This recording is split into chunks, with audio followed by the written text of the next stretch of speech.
Buenas Buenas tardes, doctor. tardes. Hola, ¿cómo están? Mucho gusto en saludarlos.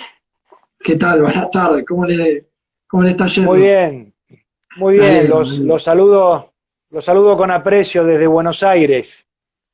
Seguro. La verdad que estamos muy agradecidos de tener la oportunidad de entrevistarlo desde la apertura universitaria. La verdad que siempre tener figuras reconocidas de los medios, bueno, juristas que sean de gran trayectoria, la verdad que a nosotros nos enriquece muchísimo, nos da una pauta, digamos, de hacia dónde queremos ir. Y bueno, antes de arrancar, porque bueno, la idea es que hable usted, que es el que al fin y al cabo tiene el conocimiento esta tarde, hacer una somera introducción para aquellos que nos están mirando. Bueno, usted es abogado por la Universidad de Buenos Aires, recibió en el año 94. Exactamente. Desde allí ejerce la profesión en el área del derecho penal, que es de lo que vamos a hablar esta tarde. Bueno, es director del Instituto de Derecho Penal del Colegio de Abogados de La Matanza.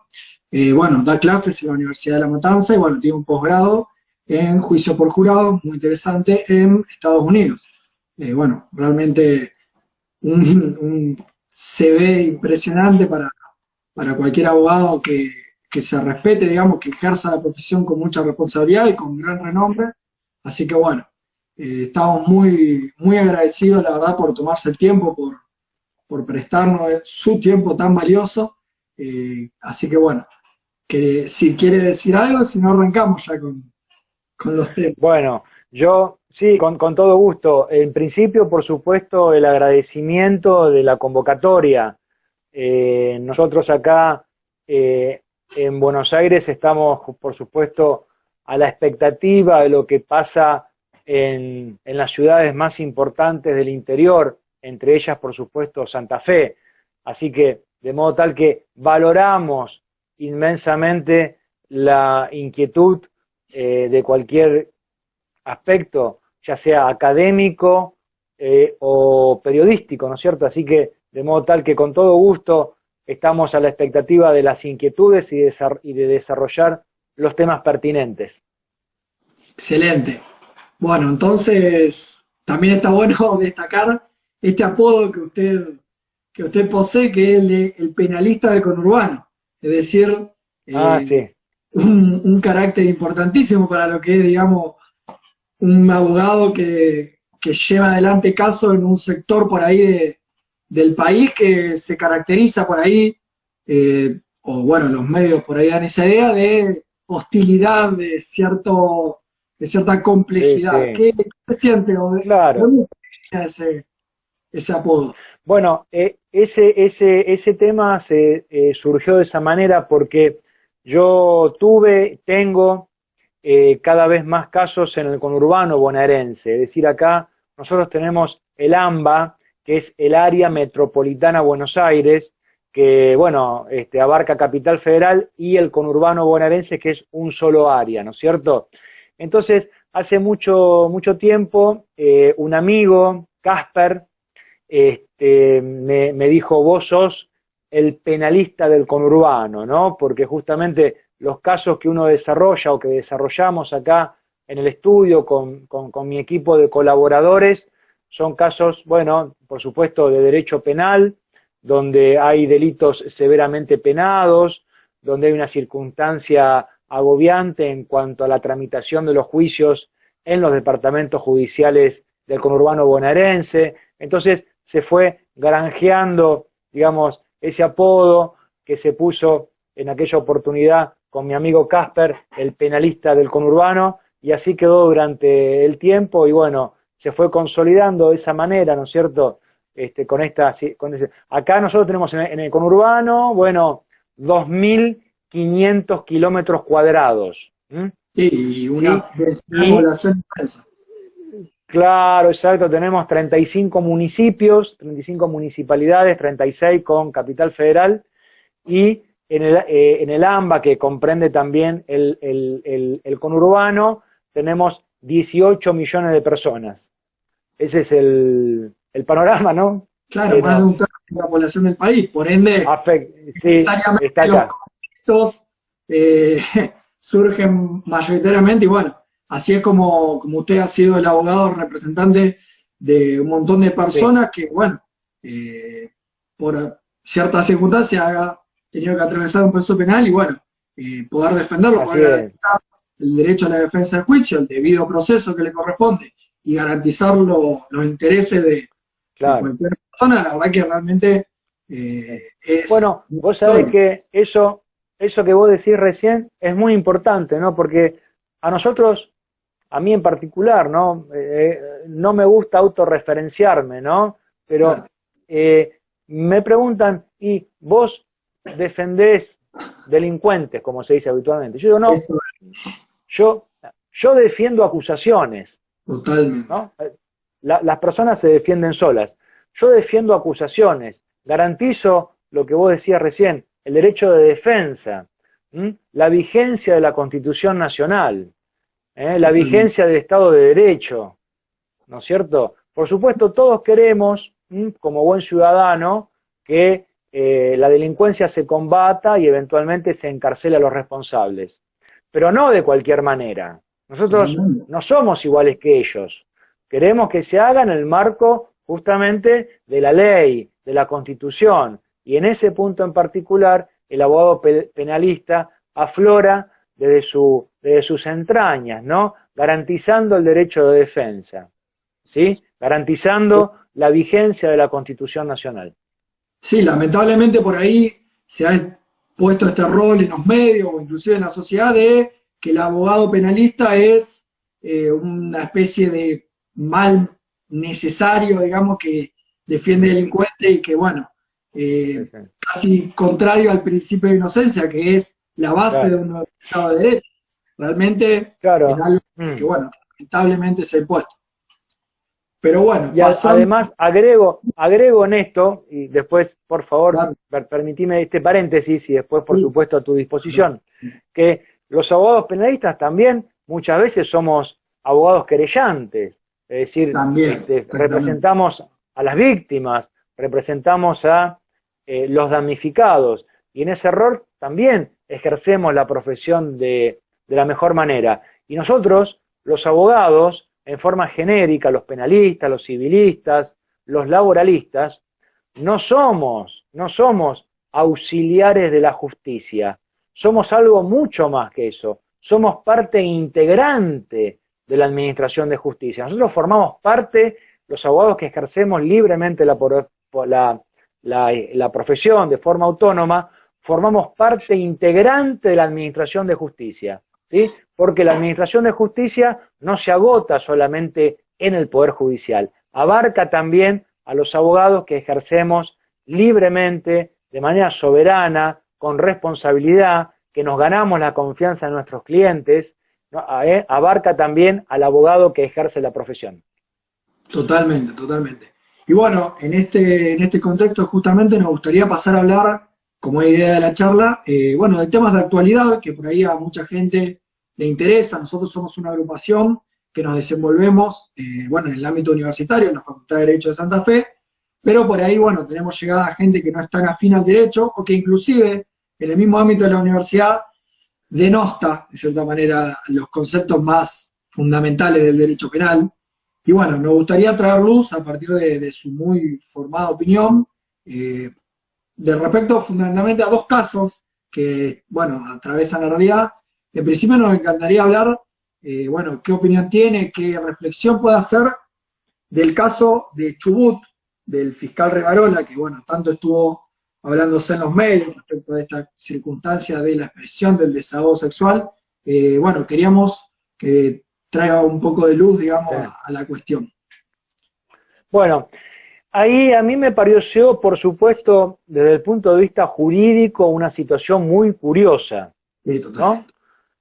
Muy curiosa. Desde el punto de vista social, pareciera ser escandalosa, pero yo me voy a referir al ámbito, Como corresponde, para eso están los medios, los cafés, ¿no? claro, exactamente. Para eso están otros ámbitos que son valederos también para la sociedad, Sí, nadie le resta importancia, pero en rigor de verdad están dirigidos a otros oídos, ¿no es cierto?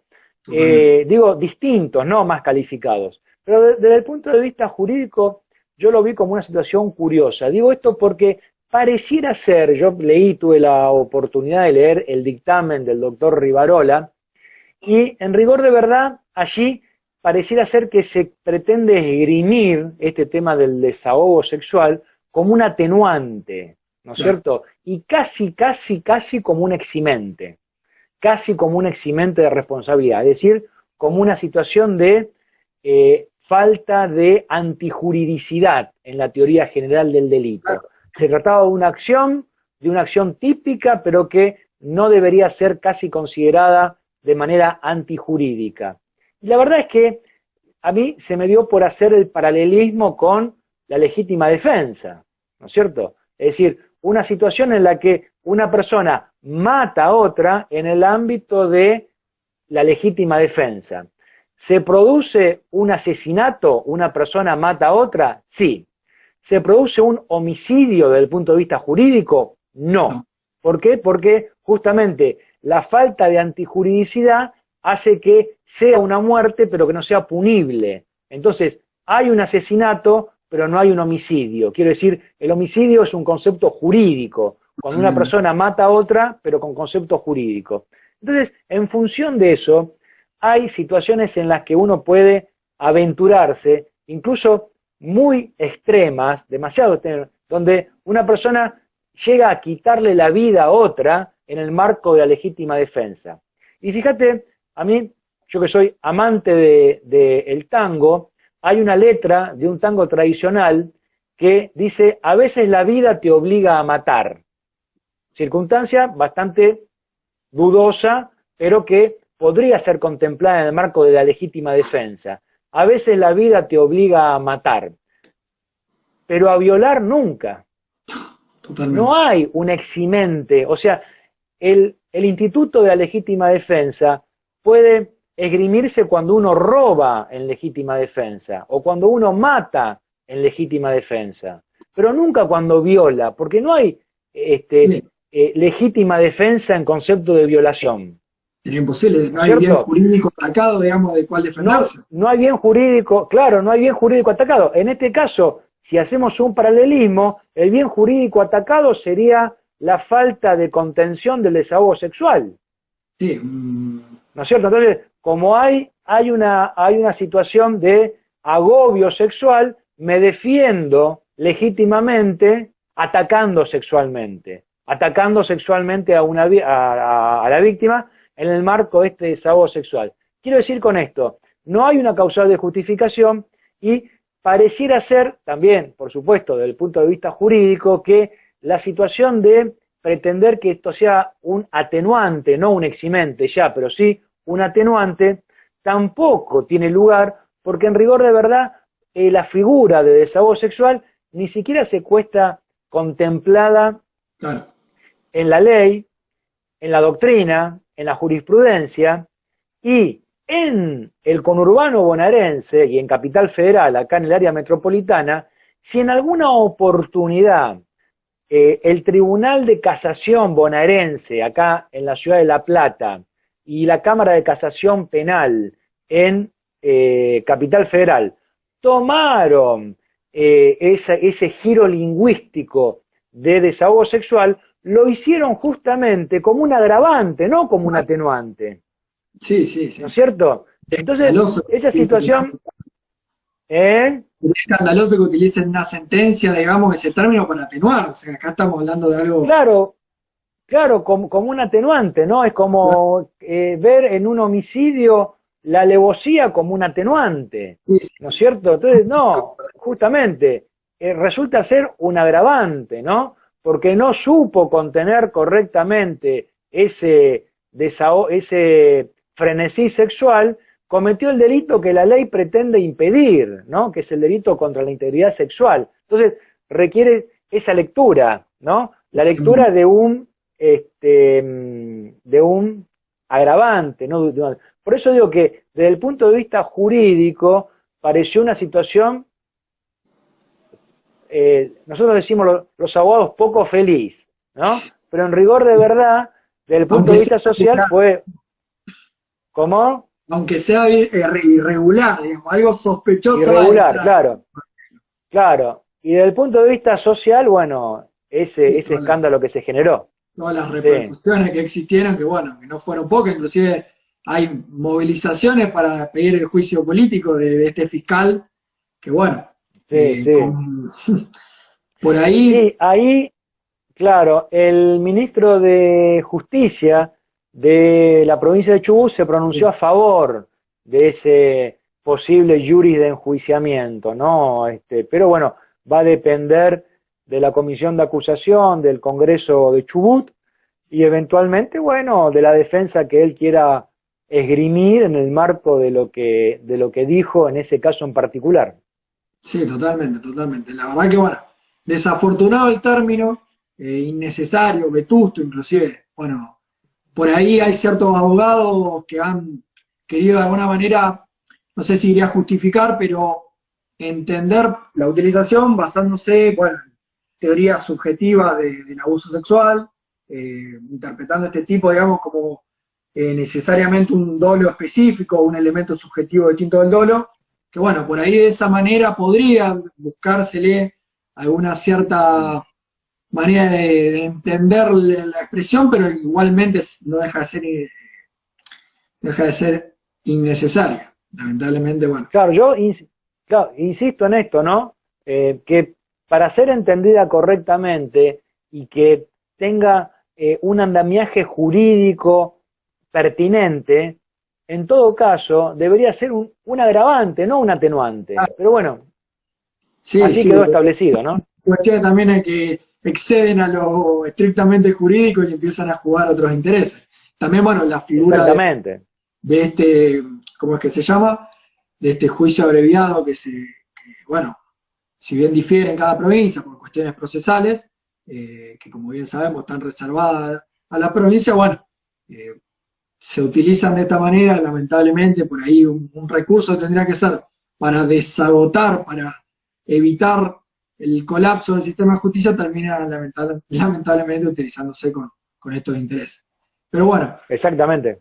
saltando ahora a otro tema de gran polémica, bueno, queríamos Sí. charlar un poco de el estado de la situación en el caso de Fernando Báez, bueno, el célebre Sí. caso que tuvo en vilo en todo el verano, digamos, a la opinión Sí. pública, A la respecto de opinión. cómo encuadraría usted y qué opinión le merece, digamos, qué estado cree al que debería llegar la acusación respecto de, bueno, el en principio homicidio de Fernando en Villa Gesell.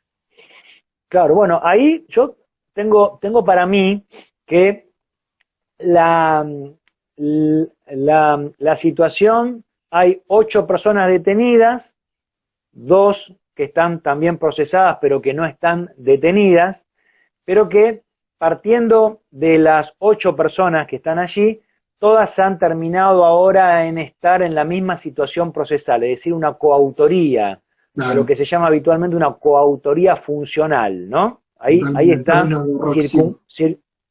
claro, de Roxin, suscripta o circunscripta la acusación, incluso el auto de prisión preventiva salió de esa manera. Ahí es bastante difícil llegar a una conclusión final o una conclusión que se aproxime a una solución final, porque hay un escollo que evidentemente es el derecho de los imputados, pero hay un escollo que es que ninguno de ellos ha declarado. Entonces, Totalmente. ¿qué pasa acá? Claro, lo que sí se ve habitualmente, por eso también es una causa un poco excepcional y atípica, porque se presenta con matices jurídicos bastante llamativos. Habitualmente, cuando hay pluralidad de autores en un homicidio, frecuentemente, lo que suele suceder es que alguno declara, se Alguno accede a colabora, sí. declarar, ¿no es cierto? ¿Eh? Pero ¿Cómo? algunos colabora, generalmente se presentan como arrepentidos, de alguna manera, digamos. Claro, claro, o trata de deslindar sus responsabilidades, ¿no? Trata de decir, bueno, mire, no, yo no estaba ahí, o sí estaba, pero estaba mirando, pero no estaba participando, yo no le pegué, pero bueno, trata de disimular su situación procesal. En este caso en particular, se presenta una situación, como decía, atípica, ¿no es cierto? Porque están todos en la misma situación, todos con la misma calificación legal, pero ninguno ha declarado, ninguno ha manifestado una situación. Entonces, ¿qué pasa acá? Es común, es habitual en la jurisprudencia argentina que un homicidio sea protagonizado por 8 o 10 personas y que todas estén en la misma calificación legal. Bueno, en la jurisprudencia argentina no se observa eso. No hay antecedentes como estos. No hay antecedentes.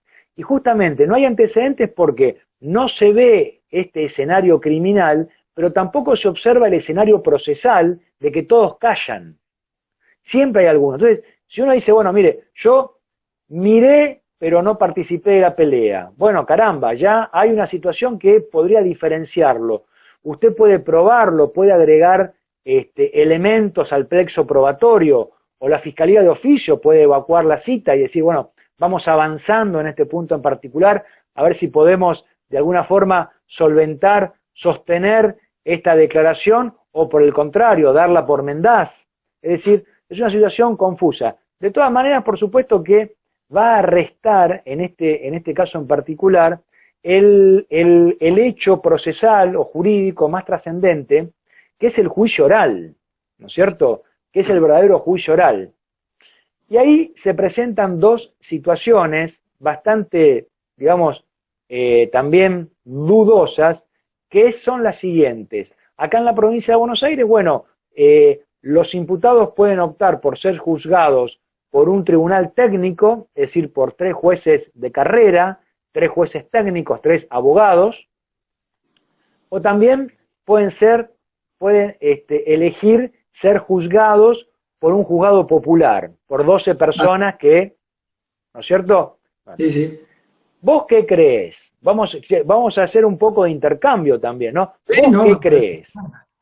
¿Vos, en qué situación estarían los jóvenes? ¿Estarían en mejor situación ser defendidos ante un jurado popular o ser defendidos ante jueces técnicos? ¿Tendrían más chances de un lado que de otro? ¿Sería fácil encontrar un jurado imparcial. parcial? No, Bueno, ¿en qué situación crees? ¿Vos qué harías como abogado defensor? ¿Qué no, situación crees que vos? totalmente ir por el juicio técnico, digamos, donde la valoración de los Técnico. hechos sea la más puntual y la más deslindada de la opinión pública y de las presiones sociales que puedan existir sobre cualquier ciudadano que en esa circunstancia casi que tiene, no digámosle un prejuicio, pero una idea ya formada al respecto de estos hechos, sobre todo cuando ya transcurrió una etapa de instrucción, donde ya se hicieron conocidas, digamos, un montón de circunstancias, de videos. Un abogado, digamos, ahí tendría que ir necesariamente por el juicio técnico, juicio tradicional. Bueno, a ver, yo te invito a analizar esto, porque está, por supuesto, muy atendible, muy pertinente tu postura, pero te invito a analizar esto a ver si luego de charlarlo podríamos tener alguna otra alternativa. No digo cambiar de opinión, No, ¿no? no, Pero no. digo alguna otra alternativa. Vamos a un juicio técnico donde hay 3 jueces. 3 jueces Sí, que también son ciudadanos, que también están regidos por los diarios, la televisión, la sí, radio, en fin, ¿no? sí, Pero sí, son totalmente. jueces técnicos. Hasta ahí estamos bien. Una Ahora, reputación, ¿qué digamos. pasa? Ahí, claro, exactamente. La repercusión que va a tener después el caso, de acuerdo a la resolución que tomen, ¿no es cierto? Sus carreras judiciales, ¿no es Sí, sí. cierto? Hasta ahí está muy atendible. Ahora, ¿qué pasa con lo siguiente? Voy a apagar este teléfono, un segundito. Está bien. ¿Qué pasa con lo siguiente? Porque me estaba sonando un teléfono. ¿Qué pasa con lo siguiente? Ahí también, en el juicio técnico, está la posibilidad de ser declarados culpables, y en este caso en particular, que se los condena a la pena de prisión perpetua, ¿es correcto? Totalmente. Bien. Sí. Ahora, ¿qué pasa en un juicio por jurado donde son 12? Ahí son 12 jurados, ¿sí? Y si yo te dijera a vos que para que sean declarados culpables y sean condenados a prisión perpetua, la ley en la provincia de Buenos Aires requiere la unanimidad. Es decir, que los 12 voten, en consonancia con la culpabilidad, que los dos se digan culpable y culpable de homicidio con alevosía y con el concurso premeditado de 2 o más personas. Quiero decir con esto que si el defensor convence a un miembro del jurado, a uno solo, ya no habría prisión perpetua. Claro, ya es muchísimo, ya...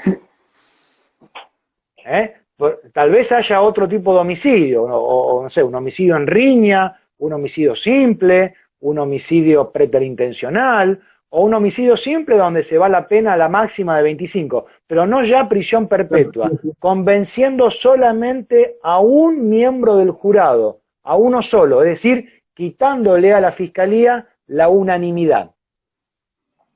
La fiscalía tiene que convencer a 12 para llegar a la perpetua.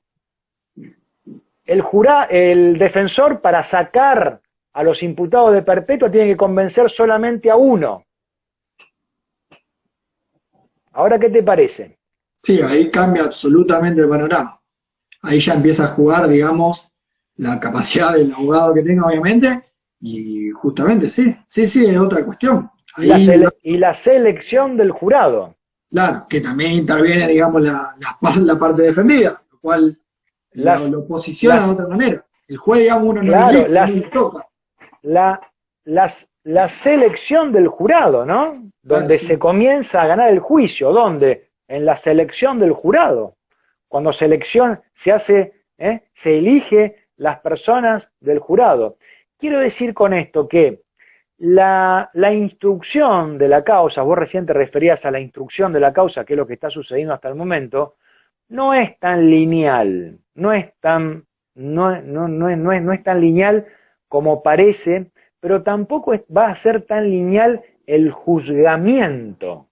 El juzgamiento en especial si los jóvenes, digamos, con una frase poco académica, pero se la jugarían por el juicio por jurado, ¿no es cierto? Tampoco va a ser tan esa circunstancia. Por supuesto que ahí yo le agregaría el matiz de que alguno de ellos declare, que alguno de ellos declare y pretenda deslindar responsabilidades o en definitiva tal vez esclarecer el hecho, ¿no? Claro, sí, que bueno, eso quería... Totalmente. Claro, eso quería proponerte como un ejercicio hipotético, ¿no?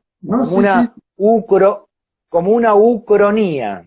Es decir, ¿qué pasa si algo que todavía no pasó? Claro.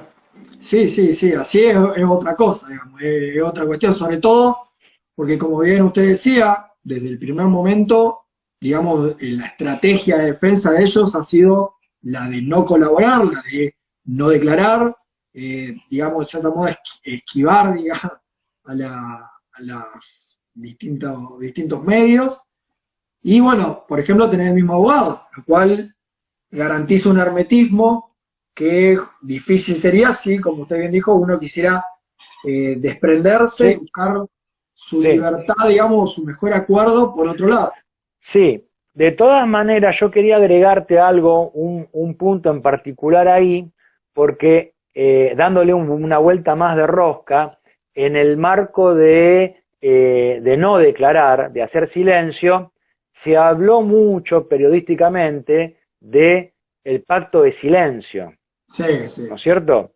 A mí me produce cierto escollor y me produce cierta, esto cuando te pica mucho la urticaria, ¿no es cierto? Cuando escucho el pacto de silencio, es como tener un pullover en verano con 35 grados de temperatura al sol, ¿no? Me quiero sacar eso, me lo quiero sacar, me siento muy incómodo, ese pullover de lana que te pica.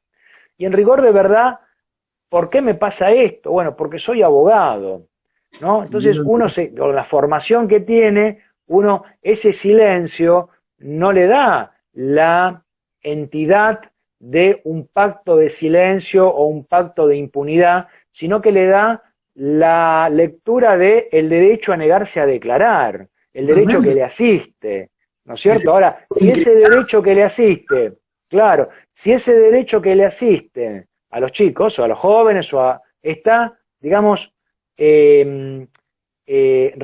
repercutiendo en la opinión pública como un pacto de impunidad y silencio, a mí me hace sentir de manera incómoda, ¿no es cierto? Insisto, como hablábamos al principio, ¿no? Todos queremos que los responsables paguen por sus crímenes, pero los abogados queremos que paguen por sus crímenes en el marco de la ley, no fuera de la ley, en el marco de la Constitución Nacional. Por esos carriles queremos que vayan las cosas, aun cuando se establezca la posibilidad de alguna persona sea condenada a prisión perpetua. Totalmente, totalmente. Es una reflexión, la verdad, muy adecuada, ¿sí?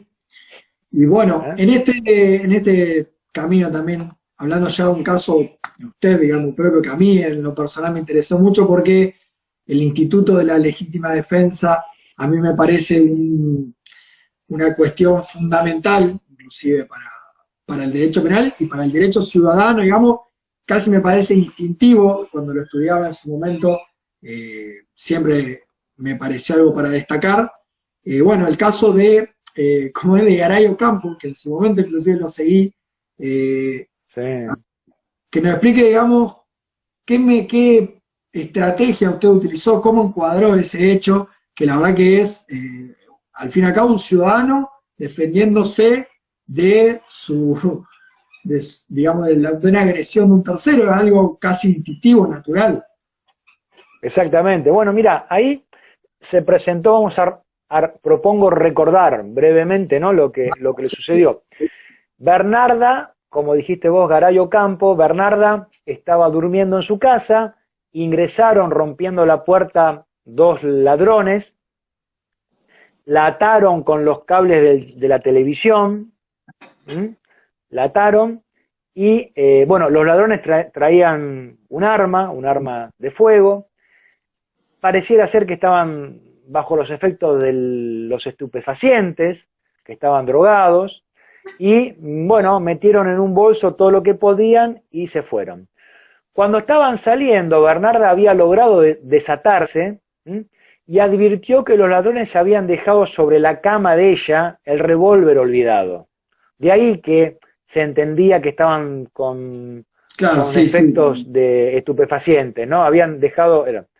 Tomó el revólver, salió a la vereda, ahí nomás, sí, en la vereda de su casa.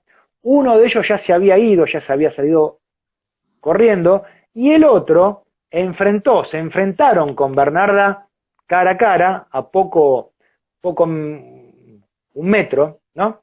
Y cuando Bernarda le apunta con el revólver diciéndose, devolveme lo que me llevaste, devolveme lo que me robaste, el delincuente atina a sacar un cuchillo que se fue visto por Bernarda de la cintura, justamente un cuchillo para hincarla, ¿no?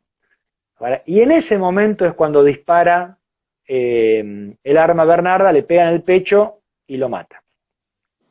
Acá la discusión se dio sobre la base de lo siguiente.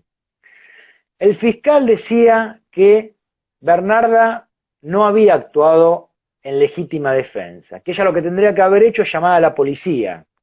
¿Por qué? Para recuperar las cosas que le habían robado, entre ellos plata, le habían robado dinero, ¿no? Entonces, usted no actuó en legítima defensa para recuperar la plata, porque ella paciente oncológica. Era paciente oncológica, exactamente, le habían llevado la plata que tenían para comprar sus remedios, exactamente.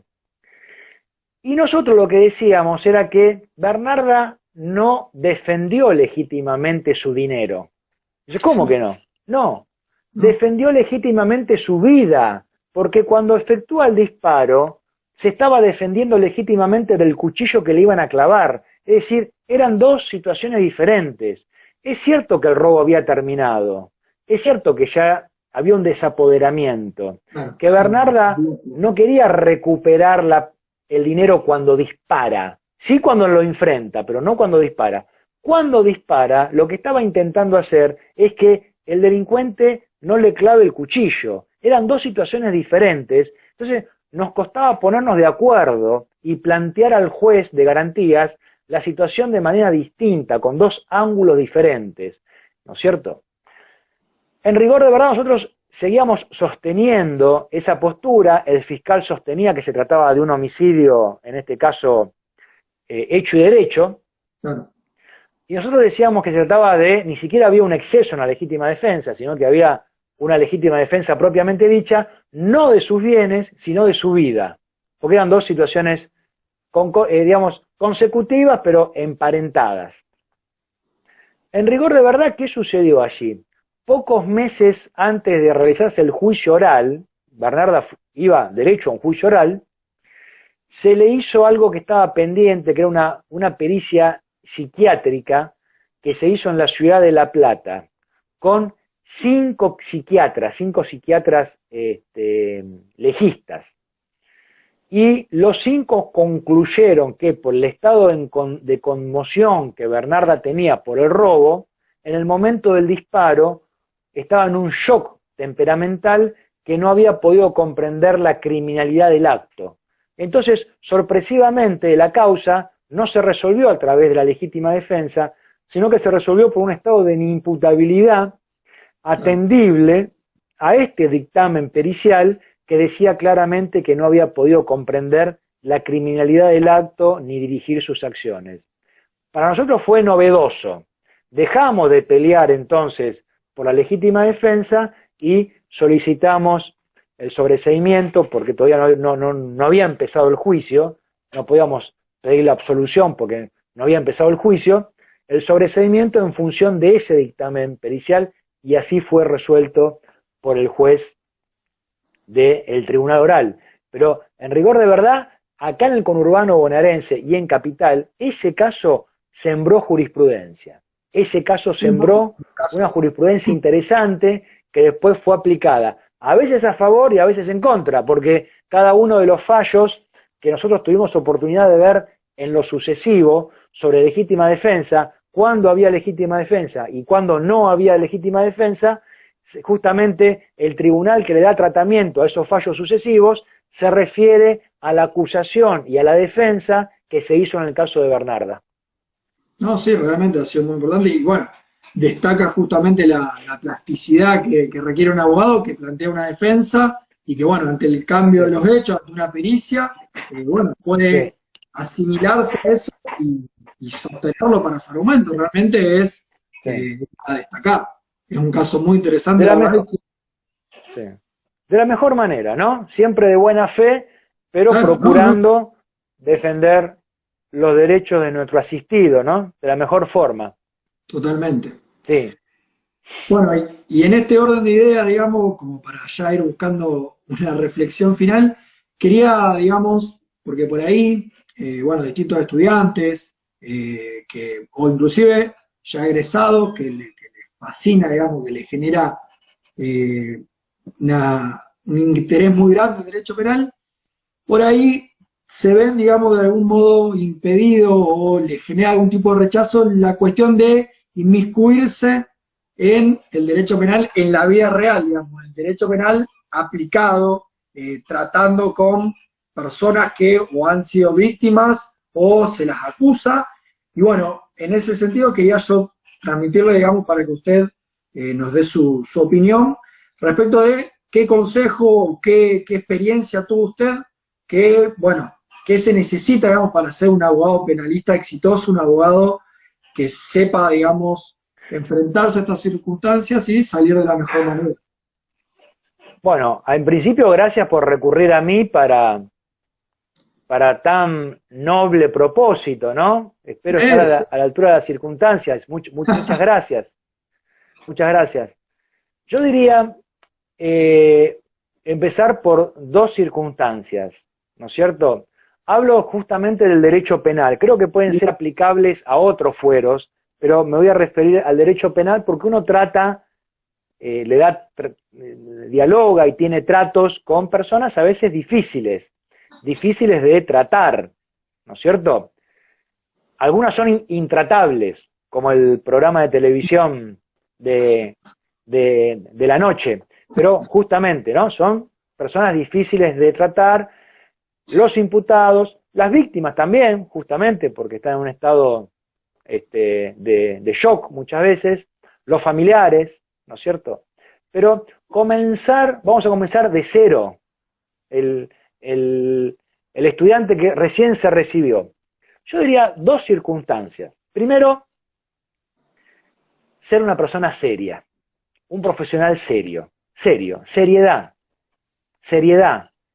Eso es valorado por el cliente observa, el cliente percibe, el juez percibe, el fiscal percibe que el abogado es una persona seria, consecuentemente un profesional serio, es decir, hay que tomarlo con seriedad. Esto no tiene nada que ver con que sea una persona, digamos, triste, amarga, no, hosca, pasca, no, de ninguna manera, ¿sí? Pero sí ser un profesional serio, que sepa escuchar, que sepa, digamos, introducir el concepto adecuado del cual se está hablando, no desviar la atención de lo que se está discutiendo, no esquivar a la pregunta ni enmascarar una respuesta como si fuese un cassette, un comodín, ¿no es cierto? Sino ser una persona seria, concreta y que pueda darle razonabilidad a sus dichos, que tenga coherencia. Totalmente, Y coherencia. como segunda circunstancia, ser una persona de buena fe. Ser una persona de buena fe.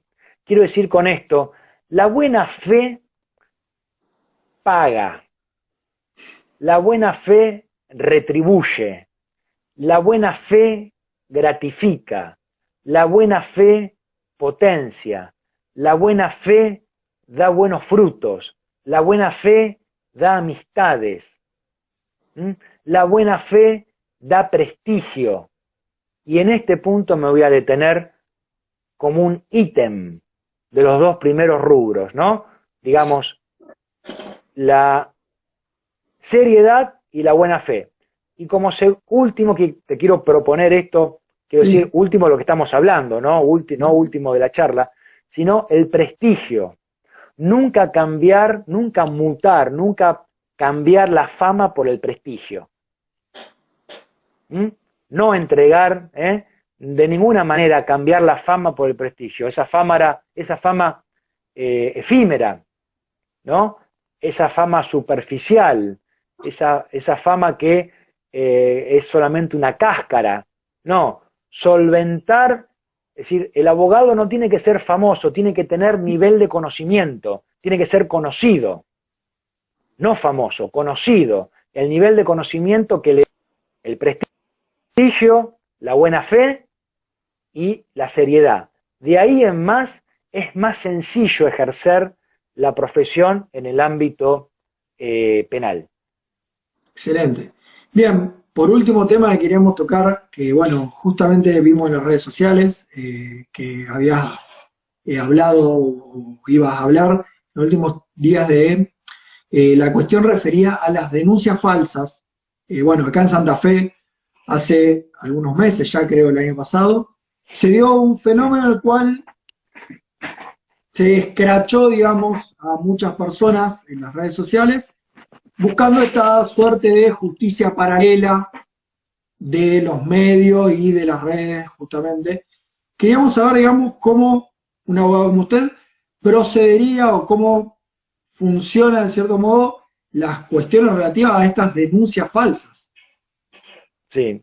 Bueno, mira, yo tengo bastante experiencia, insisto, como te dije hace un ratito, no me gusta autorreferenciarme, pero te cuento un poco esto, sobre esta situación de desenmascarar las denuncias falsas, ¿no? Porque en rigor de verdad, casi todas las denuncias son situaciones desdeñables. Casi todas las denuncias falsas me refiero, ¿no? Casi todas las denuncias falsas son situaciones moralmente reprochables.